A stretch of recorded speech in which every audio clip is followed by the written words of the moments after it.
No one thought The Bone Collector would make it. Too twisted, too dangerous, too unpredictable. But against all odds, it did. Behind those Manhattan murder scenes, director gambling personal fortune, stars creating psychological warfare, studios panicking over wall paint, alternate endings deemed impossible. Here are 20 chilling facts about The Bone Collector, go deeper than any crime scene, and reveal a darkness even the film couldn't show. If you crave twisted mysteries, behind-the-scenes tension, and the secrets Hollywood tried to bury, hit subscribe. This is just the beginning, and stick around. The bonus fact will turn everything upside down. Fact 1. Angelina Jolie delivered Hollywood's most shocking interview confession ever. She described intimate scenes with Denzel Washington as her greatest ever experience, claiming it nearly drove her completely insane. Why? Because she had to seduce a paralyzed detective using pure mental energy instead of physical touch. The psychological intensity required became so overwhelming that Jolie admitted losing herself completely in the character's emotional manipulation tactics. This wasn't typical romance. It was cerebral seduction at its most dangerous level. The confession left entertainment journalists speechless, proving that sometimes the most powerful connections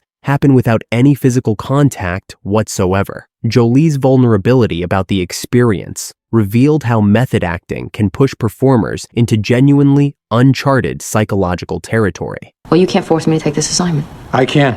And if I refuse? I would say that you're putting your career at serious risk. Well, you think because of your condition you have the right to push people around? I'm sorry, that is truly pathetic. Fact 2. Philip Noyce risked everything on one insane studio agreement. Universal executives worried about budget overruns, so the director proposed an unprecedented deal. If production exceeded allocated funds, he'd personally cover every extra penny from his own bank account. However, if filming finished under budget, Noyce would pocket half the savings as pure profit. This wasn't confidence, it was financial suicide, disguised as artistic vision. Against all Hollywood logic, the production finished nearly $1.5 million under target. Noyce extracted his massive bonus with absolute glee, proving that sometimes betting against studio pessimism pays off spectacularly. The arrangement became legendary among industry insiders as the ultimate director power move. He needs you over to his place right away. Well, I don't work for Lincoln Rhyme. Rhyme believes the evidence you collected is telling him there's another Vic in play. And he's laying that at my feet. Fact 3. Al Pacino was supposed to star as Lincoln Rhyme, not Denzel Washington. Producer Marty Bregman, who personally struggled with polio-related mobility issues, felt deeply connected to this paralyzed detective story. Screenwriter Jeremy Iacone crafted every line specifically for Pacino's legendary intensity and rapid-fire delivery style. But when Pacino chose Michael Mann's The Insider instead, Universal panicked completely. They suggested safe choices like Harrison Ford or Sean Connery. Noyce refused absolutely, demanding Washington and unknown Angelina Jolie, despite massive studio resistance. This casting rebellion transformed the entire film's DNA from Pacino's manic energy to Washington's controlled gravitas, creating an entirely different psychological thriller than originally envisioned. Pure creative destiny. What was the first one? Lexington and the Harlem River Viaduct. And when did it close? 1910. Okay, what about Houston? Yeah, Houston and Greenwich. When is that? 1898. And Hudson and 155th was closed in 1906. Fact 4. An alternate ending existed where Queen Latifah's character, Thelma, survived the killer's brutal attack and appeared smiling at the Christmas celebration. Studio executives declared this conclusion completely unbelievable and demanded reshoots. The irony? They accepted a paralyzed detective solving murders through high-tech surveillance, a serial killer obsessed with Civil War history and underground steam chamber torture devices. But Queen Latifah surviving? Absolutely impossible. This absurd double standard revealed Hollywood's bizarre logic about suspension of disbelief. Sometimes Hollywood's grip on reality proves more twisted than their fictional murders. He's convinced some doctor friend to help with his final transition, as he calls it. But suicide? I mean, It's the seizures. Any one of them could put him into a vegetative state. Fact 5. A Universal executive nearly suffered cardiac arrest visiting the meticulously crafted apartment set. Production designer Nigel Phelps had created Lincoln Rhyme's dark, artifact-filled environment exactly as described in Jeremy Iacone's screenplay: oppressive, shadowy, psychologically claustrophobic. When the executive toured the soundstage, He immediately panicked. It's so incredibly dark. After reading the script description that perfectly matched Phelps's brilliant adaptation, he still ordered crews to whitewash everything immediately. Sometimes, studio interference reaches hilariously petty levels of creative destruction. You have to put it closer to my nose. What do you think it is? Kerosene? Possibly. Fact 6. Dean Semler agonized endlessly between Kodak versus Fuji film stock for weeks. This crucial technical decision would determine the entire movie's visual texture and color palette. While standing outside the Montreal production office, completely overwhelmed by choices, a shadow suddenly crossed overhead. Looking skyward, Semler spotted a Fuji advertising blimp floating past like some cosmic message. He interpreted this random moment as divine intervention and immediately chose Fuji stock for the entire production. This accidental decision shaped every single frame's distinctive look. Sometimes, the universe makes creative choices through pure chance encounters. Expert opinion in trials, working half the crime scenes in the city. You know what he'd do in his downtime? No, I can't imagine. He'd collect things. Dirt, metals, plastics, hubcaps, plants, musical strings. Fact 7. Director Philip Noyce publicly admits hating his own creation. After C7N's groundbreaking success, every major studio desperately wanted copycat serial killer projects, flooding their development slates. Noyce knew he was joining an assembly line of inferior imitations, fully aware he could never match David Fincher's revolutionary achievement. Despite crafting a competent thriller, he felt artistically compromised throughout production. The director described accepting the project as selling out to commercial pressure rather than pursuing genuine creative passion.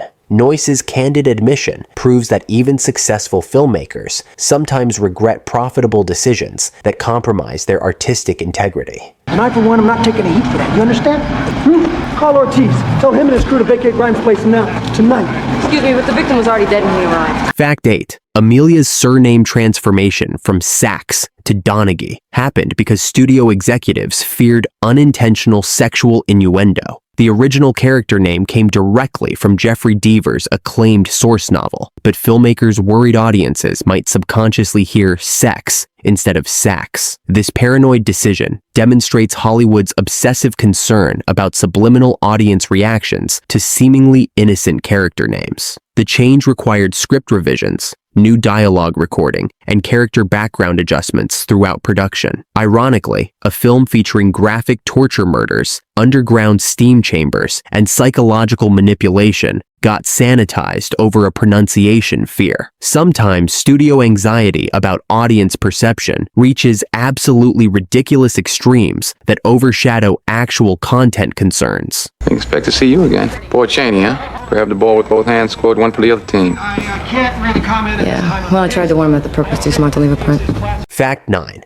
The claustrophobic apartment set created constant creative nightmares for the camera crew, with Lincoln Rhyme confined to his bed throughout most scenes. Finding fresh visual perspectives became increasingly impossible. Cinematographer Dean Semler and his team exhausted traditional angles within days of principal photography. Desperate for innovation, director Philip Noyce announced an unusual competition. Anyone discovering a previously unused camera position would receive an entire case of Foster's Australian beer as reward. The challenge transformed frustrating technical limitations into playful collaborative competition. Sometimes the best creative solutions emerge from embracing restrictions rather than fighting them. Listen, Link, I just stopped by to make sure that you had all the support you need. As you know, I'm putting the full resources of my department here at your disposal. And I appreciate it, Howie. Thank you. Fact 10. Screenwriter Jeremy Iacone experienced surreal creative torture while adapting Deaver's disturbing source material. With a newborn daughter requiring constant attention, he found himself taking feeding shifts with his wife,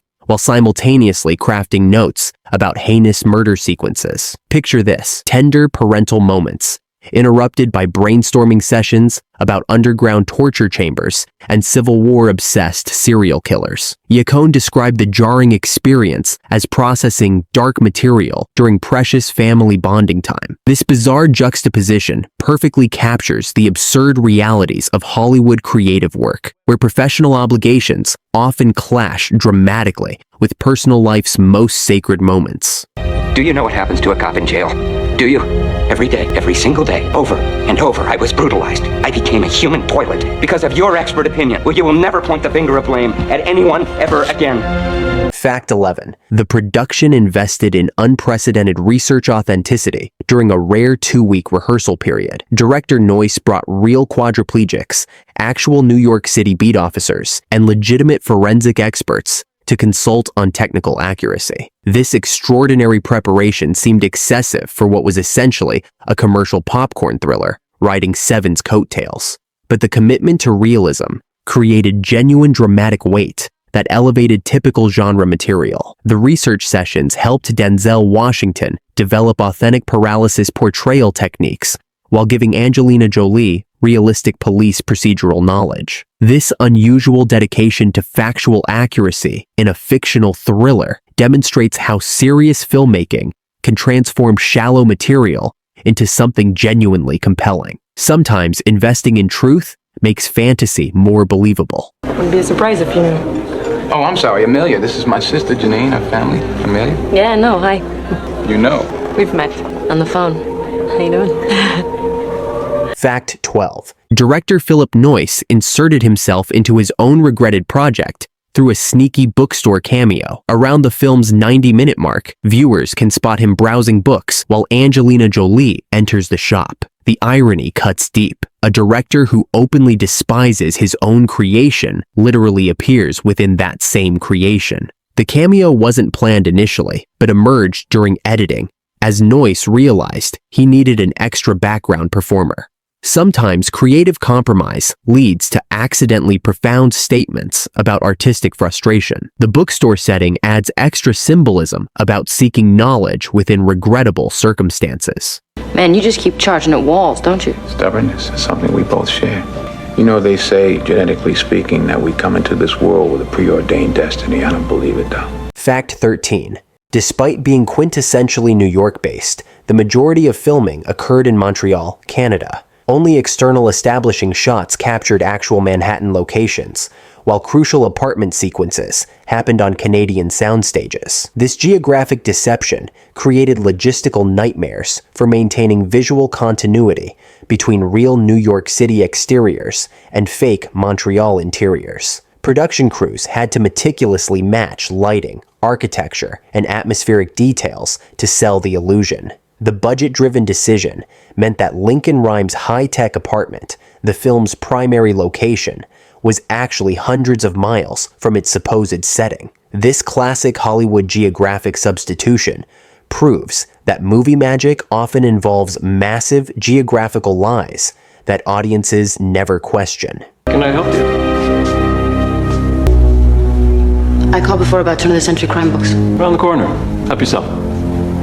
Fact 14. Screenwriter Jeremy Iacone deliberately condensed Jeffrey Deaver's multiple murder sequences down to 3 killings to focus intensely on character psychology rather than violence quantity. The original novel featured extensive serial killer methodology, but Iacone wanted psychological healing between 2 damaged souls, physically crippled Lincoln and emotionally wounded Amelia. This conscious choice prioritized character development over genre expectations, creating deeper emotional investment. The reduction strategy meant every remaining murder carried maximum dramatic weight instead of numbing audiences through repetitive violence. This approach distinguished the adaptation from typical serial killer exploitation by emphasizing human connection over shocking content. Sometimes, less becomes dramatically more when creative restraint serves character development rather than sensational thrills. He's convinced some doctor friend to help with his final transition, as he calls it. But suicide? I mean, It's the seizures. See, any one of them could put him into a vegetative state. And that's what he fears more than anything. Fact 15. Universal executives fought Noyce's casting vision with desperate alternative suggestions. They pushed Harrison Ford, Sean Connery, Demi Moore, and Nicole Kidman as safer commercial choices over Washington and unknown Jolie. The studio had already sold half the distribution rights to Columbia, creating massive financial pressure to guarantee box office success through established star power. Noyce's insistence on his preferred actors created boardroom battles that nearly derailed production entirely. His willingness to risk personal finances finally convinced executives to trust his artistic judgment. Sometimes, artistic vision requires literal financial sacrifice to overcome corporate fear. Mrs. Rubin! She's in there, like. Mrs. Rubin! We're on our way in now! Come on, guys. Come on. Fact 16. Jeffrey Deaver published 13 additional Lincoln rhyme novels after 1997, creating a massive franchise opportunity that Hollywood completely ignored. The character could have anchored an entire detective series, rivaling James Bond or Sherlock Holmes adaptations. But the film's specific late 90s serial killer movie context made sequels feel outdated before they could begin development. The timing trapped a potentially evergreen character within a rapidly aging genre trend. Studios moved on to different thriller formulas, abandoning what could have been a lucrative multi-film franchise. Sometimes, perfect timing creates missed opportunities that haunt creative industries for decades. I want those emergency services guys rushing in there, trampling the evidence before we get a chance to run the scene. Well, what do you want? When they blow the hole, I want Donahue to go in first. Hey, come on, Link, she's not trained for this. We could get our asses in a sling. Fact 17. NBC's 2020 television series attempt catastrophically failed, according to original director Noyce. The network made fundamental casting mistakes while trying to lighten the source material's inherently dark psychological themes. Noyce briefly consulted, but declined directing the pilot after witnessing their creative approach. The series lasted exactly one season before cancellation, proving that diluting intense source material rarely succeeds. The television adaptation missed everything that made the original compelling: claustrophobic atmosphere, psychological complexity, and authentic darkness. Sometimes, creative properties require their original intensity to maintain audience engagement rather than mainstream accessibility. What'd you do, bring the whole lab with you? Hey, Mom always told me be prepared, right? Where do you want this shit? Just put it over here in the corner, will you? How is your mother? Oh, gosh, she's 76 and she's flipping some guy named Morris. Can you believe that? Fact 18. Cinematographer Dean Semler reconnected with Angelina Jolie over a decade later when shooting her directorial debut, The Land of Blood and Honey. Their professional relationship, forged during Bone Collector's intense production schedule, evolved into genuine lasting friendship. Jolie continues sending Semler birthday presents annually, demonstrating how meaningful creative collaborations transcend individual projects. By their reunion, Jolie had transformed from relatively unknown actress into global icon, but maintained personal connections from her early career. Semler describes her as wonderfully generous and kind, showing how genuine professional relationships survive massive career changes. Sometimes authentic human connections formed during creative pressure become lifelong bonds that outlast the projects themselves. I don't recognize any of the stations. You know, when I was scanning those asbestos sites, I came across a lot of stations that aren't in use anymore. Okay, there it is, the oldest station. On your map, is there an old station indicated at the tip of Manhattan? Fact 19. Director Noyce described his position as having the ultimate front row seat to witness cinematic history unfolding. He watched an already crowned acting monarch, paired with a soon-to-be acclaimed performing royalty, create magic daily. This perspective gave him unique appreciation for capturing lightning in a bottle, even within a project he personally regretted accepting. The director recognized he was documenting two careers at crucial intersection points: Washington at his peak, and Jolie ascending toward superstardom. Despite his artistic disappointment with the material, Noyce appreciated the privilege of directing such extraordinary talent during their creative prime. Sometimes, professional regret coexists with genuine admiration for collaborative excellence. My body has a mind of its own. It doesn't listen to me, all right? What else, Amelia? Yeah, there's another on the Hudson up at 155th. Mark it down, Solomon. Look, your sats are going down. Now, you saw him have a seizure the other day. Fact 20. The Bone Collector accidentally became an unintentional monument to late 90s serial killer thriller fatigue. Following Sessevenian's revolutionary success, every studio desperately sought copycat projects, flooding theaters with inferior imitations. Noyce knew he could never match David Fincher's groundbreaking achievement, but created something uniquely claustrophobic anyway. Its timing captured a cultural moment when audiences craved psychological complexity, but were simultaneously growing tired of repetitive serial killer formulas. The movie exists as archaeological evidence of a specific entertainment industry trend reaching its natural expiration point. Got vodka now? No.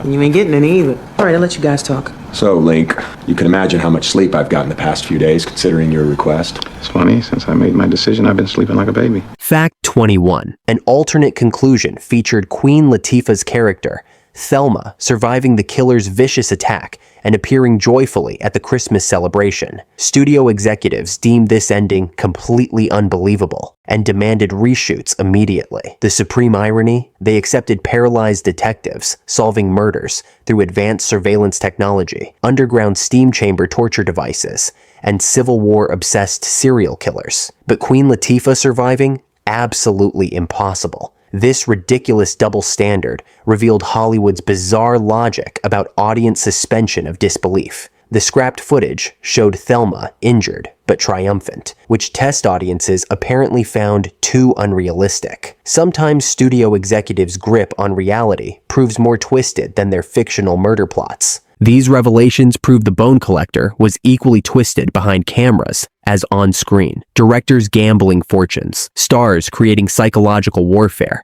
studios panicking over paint colors. The real drama happened between action and cut. Sometimes Hollywood's backstage chaos creates better entertainment than the actual movies themselves.